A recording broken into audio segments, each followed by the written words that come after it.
天在北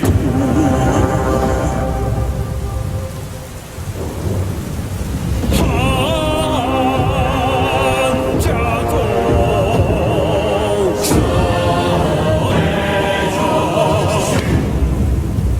万朝神在劫难过，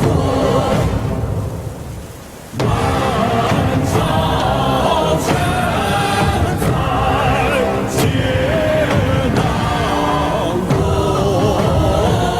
唯有你是真佛。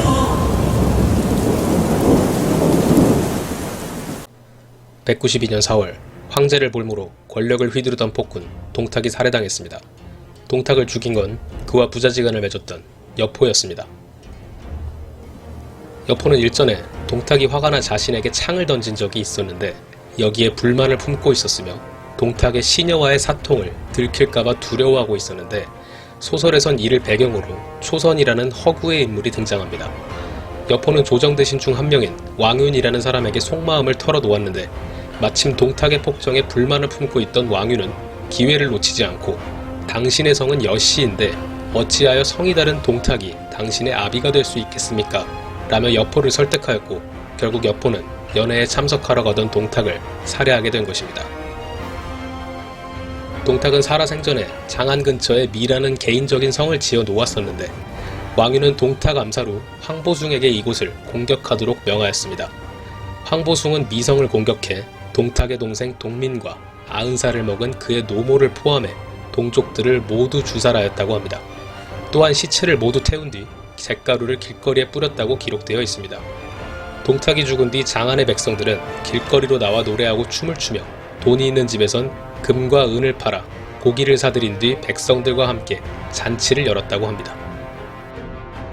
동탁의 최측근이었던 이각 곽사 등은 용서를 구했지만 왕윤이 거절하였고 이 때문에 겁을 먹어 고향으로 도망가려 하였습니다. 하지만 가후라는 인물의 설득으로 장안 공격을 결심하게 된 이각과 곽사는 군사 수천 명과 함께 장안으로 향하게 됩니다. 소식을 들은 왕윤은 동탁의 장수였던 호진과 서영을 출정시켰으나 서영은 전사하고 호진은 항복하게 됩니다.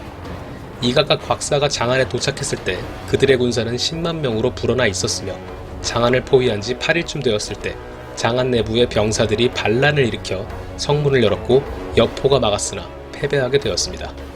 여포는 왕윤에게 도망을 권유했지만 왕윤은 이를 거절한 채 장안에 남았으며 여포는 동탁의 목을 들고 장안을 탈출합니다. 동탁을 제거한 뒤 찾아온 도성의 평화는 2개월이 채 되기도 전에 끝을 맺습니다. 이각과 곽사는 왕윤을 포함하여 동탁 제거에 동참한 자들을 모두 죽였으며 헌제는 또다시 꼭두각시 황제로 전락하게 됩니다. 여포는 낙양의 원씨 일족을 모두 죽였던 동탁을 본인이 죽여 원수를 갚았다며 원수에게로 도망을 쳤는데 당시 동탁의 명령을 수행했던 것이 여포 본인이었기 때문에 원술은 황당해하며 받아주지 않았습니다. 여포는 같은 고향 출신인 한해 태수 장양에게 의지했지만 장양은 이각과 곽사의 눈치를 보며 망설였고 이 때문에 여포는 장양을 떠나 원소에게 의탁하게 됩니다. 당시 원소는 조조와 함께 공손찬과 친공손찬 세력이었던 도겸과 크고 작은 전투를 치르고 있었습니다. 또한 남쪽에서는 원술의 군대가 북진 중이었으며 엎친 데 덮친 격으로 흑산적의 갑작스러운 공격까지 더해져 근거지인 업을 빼앗긴 상황이었습니다. 근데 때마침 조정에서 화친을 맺으라는 서신이 도착하였고 원소는 공손찬과 휴전협약을 맺은 뒤 남쪽에서 북상 중이던 원수를 조조를 시켜 막도록 하였고 본인은 의탁해온 여포와 함께 근거지인 업을 점령 중인 흑산적을 공격하게 됩니다. 원소는 예상보다 손쉽게 업을 되찾았고 계속 진격해 산을 뒤지며 흑산적을 토벌하였습니다. 결국 수장인 장은의 본대와 전투를 벌이게 되는데 이때의 흑산적 수는 수만 명이었다고 합니다. 이 전투에서 여포의 기병대가 상당히 큰 활약을 펼쳤다고 하는데 평소 여포가 타고 다니던 붉은 털을 지닌 명마 때문에 사람 중엔 여포, 말 중엔 적토마라는 말이 전해지게 되었다고 합니다. 이 전투에서 흑산적은 큰 피해를 입게 되지만 원소군 역시 피해가 적지 않았기 때문에 이렇다 할 승자 없이 양측이 동시에 회군하였다고 합니다. 이 전투로 인해 여포는 거만해졌고 원소 휘하의 사람들을 대하는 태도가 굉장히 불손하였다고 합니다. 원소는 이를 계기로 여포를 죽이기로 마음을 먹게 됩니다. 원소를 공격하기 위해 북상하던 원술은 조조에게 공격을 당하여 대패를 하게 되었고 후방 보급로마저 유표에게 차단당합니다. 조조는 퇴각하는 원술군을 계속해 쫓았고 결국 원술은 근거지인 예주 일대를 모두 포기한 채 양주 방향으로 달아나 수춘 지역을 장악한 뒤 새로운 시작을 도모합니다. 한편 공손찬은 휴전을 깬 뒤 또다시 원소를 공격할 준비를 하는데 공손찬이 전쟁을 위해서 계속해 백성들을 징병하며 곡식을 거두어 가자 평소 백성들을 아끼던 유우가 백성들이 굶주림과 전쟁에 지쳐가는 것을 보다 못해 결국 공손찬을 향해 군대를 일으킵니다. 하지만 유우의 군대는 실전 경험이 탄탄했던 공손찬의 군대에 상대조차 되지 않았고 공손찬의 역공으로 크게 패배하며 고립을 당하게 됩니다. 공손찬은 3일 만에 성을 함락시키고 결국 유우는 사로잡히게 되었습니다. 공손찬은 유우를 저잣거리에 세워놓고 유우가 장차 황제가 될 인물이라면 하늘에서 비가 내리게 될 것이라고 하지만 비는 내리지 않았고 공손찬은 유우를 처형해버립니다. 인의를 중시하여 일대 백성들과 이민족들에게 칭송받던 유우를 죽인 사건은 돌이킬 수 없는 결과를 낳게 됩니다. 수많은 호족 세력들과 민심은 공손찬에게 등을 돌리게 되었고 유비도 이때 공손찬을 떠날 결심을 하게 된 것 같습니다. 유비가 공손찬 휘하에서 크고 작은 전투에 참전할 당시 공손찬의 부장 중 한 명이 기병대를 이끌고 유비와 함께하였는데 그가 바로 조운입니다.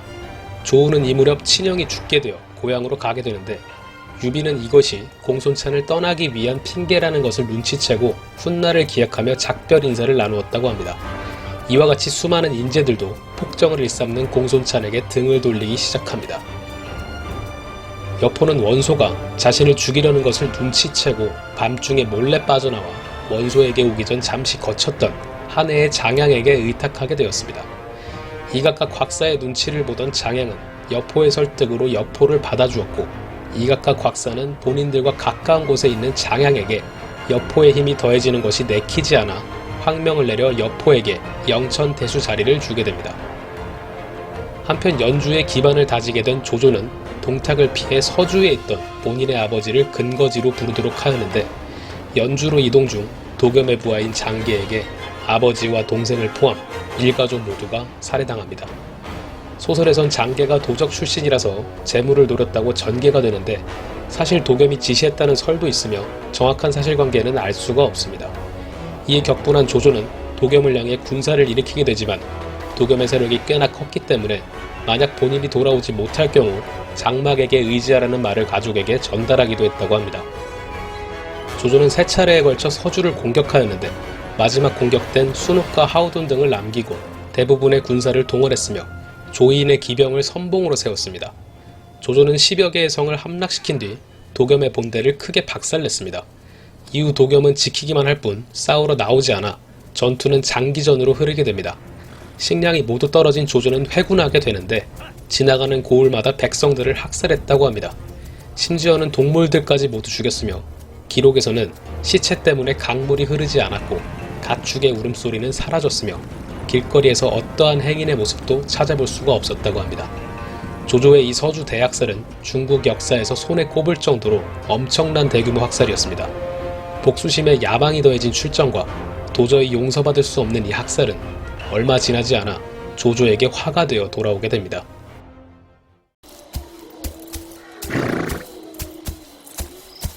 조조, 내가 이런 자를 섬기고 그 많은 땅을 거느릴 수 있도록 피나는 노력을 했다니 참으로 후회스럽고 허나 원소와 유표는 조조와 호의적인 관계이고 원술과 도겸은 그의 상대가 되지를 않으니 그렇다면 내가 저 폭군을 제거할 수 있는 길은 그 방법뿐인가? 자!